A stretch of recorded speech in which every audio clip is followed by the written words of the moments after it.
Dad used to say that he could see faces in the floor tiles, the ones in the bathroom specifically.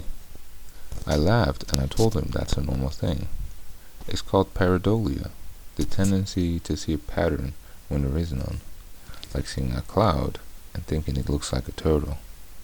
People see faces in inanimate objects all the time, wooden wood grains and ink blots, tea leaves and spilled paint. We see something when there is nothing. The Blessed Virgin in a grilled cheese, Jesus in a water stain under the sink, St. Peter in a quesadilla. I laughed, but after my dad passed away, I started seeing him too. On the floor tiles, not in quesadillas. They look angry, he told me. And they're leaving messages now. I don't think this is pareidolia. That had me really scared for some reason. My dad was a smart guy. He already knew what pareidolia was, even if I thought I was teaching him something new. Like how when we watched Jeopardy, he already knew all the answers, even if I was the only one who said them out loud occasionally. So when I started noticing the faces in the floor tiles after his death, I took note. I began to draw them, to write down the messages they were sending as I tried to decipher their hidden meanings.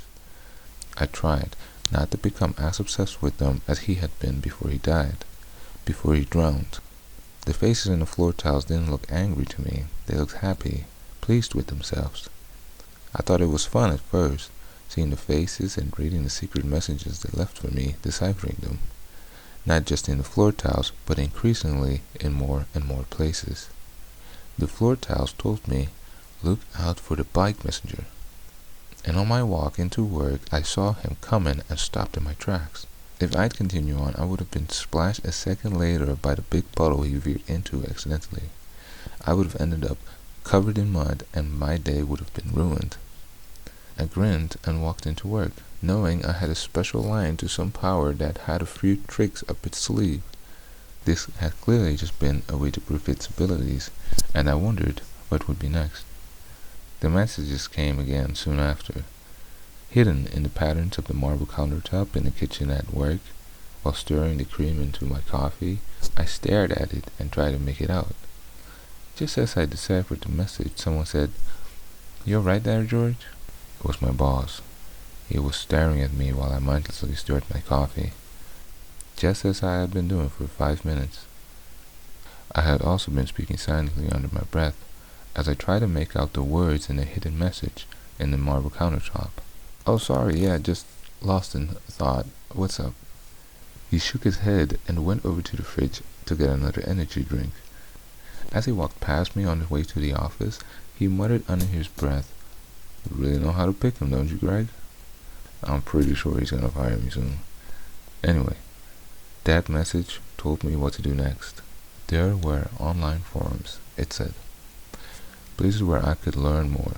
Places where I could find a community among the others who were able to see the messages, the faces.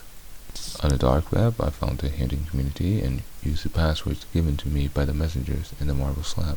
Further proof of the fact that this was real. The password worked. They permitted me to become a member of the organization, the Pareidoliacs. The secretive community had one purpose, to follow the directions set forth by the messengers and fulfill their commands.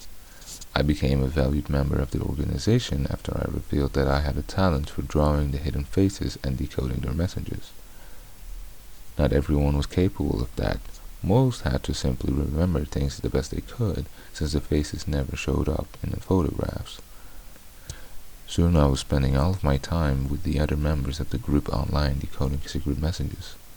My family wanted to know about my interests, so I told them about our group. They told me I was losing it and that I needed to get help.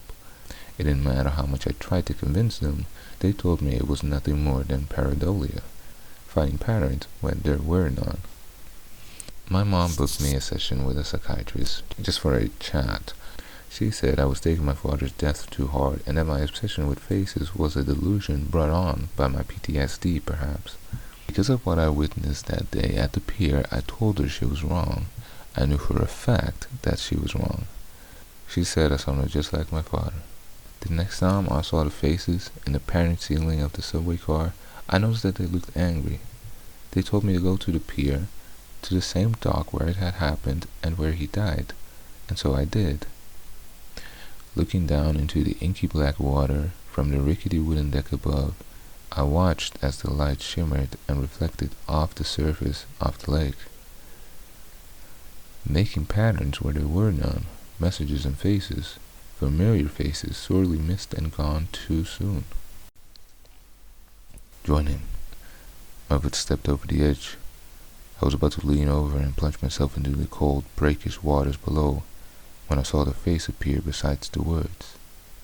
No longer angry, but not smiling either. It looked hungry. I took a step back and scowled, shaking my head. I tried to make my thoughts clear and remember why I was even there. Why was I doing this? The shimmering reflection of the moon on the water below told me not to worry, not to fret, just give in. And before I knew it, I was falling. Ice-cold water shocked me, and I felt myself incapable of movement as my mind blanked completely, unable to register the gravity of the situation I had just found myself in. I realized immediately I didn't want this. Whatever force had brought me here, it was the same one that had killed my father. It had been deceiving me all this time, reeling me in with the secret messages hidden in the tiles and woodwork, in the marble countertops and patterned ceilings. The force of it pulled me down, grabbed me by the ankles and took me under the surface, gulping down water instead of air and feeling immediately out of breath. My legs began to kick, and I started trying to swim up towards the surface in the ice-cold water. I managed to come up for air and coughed up a lung full of water and took a great gasping breath of air, looking around with panicky wide eyes. There was no one around this late at night, and the waves were high and a large one was just now about to break and crash down upon me. I held my breath and braced for the impact. The wall of water crashed into me and I felt my nose bloodied from the sudden hit. Water went up it as well, and into my airways, and I found myself plunged below and unable to expel it. I sank down and down, feeling heavy with the weight of my clothes, disorientated from the force of impact from the wave. The water was reflecting in odd patterns, making it appear that it was up and down was up. Running out of breath, I struggled to find my way back to the surface, but could not decide which way to go. I picked a direction that felt right and kicked as hard as I could to try to get back to the air on the surface. I was terrified I would die, but at the same time furious, for I knew that the entity that had killed my father was attempting to do the same to me.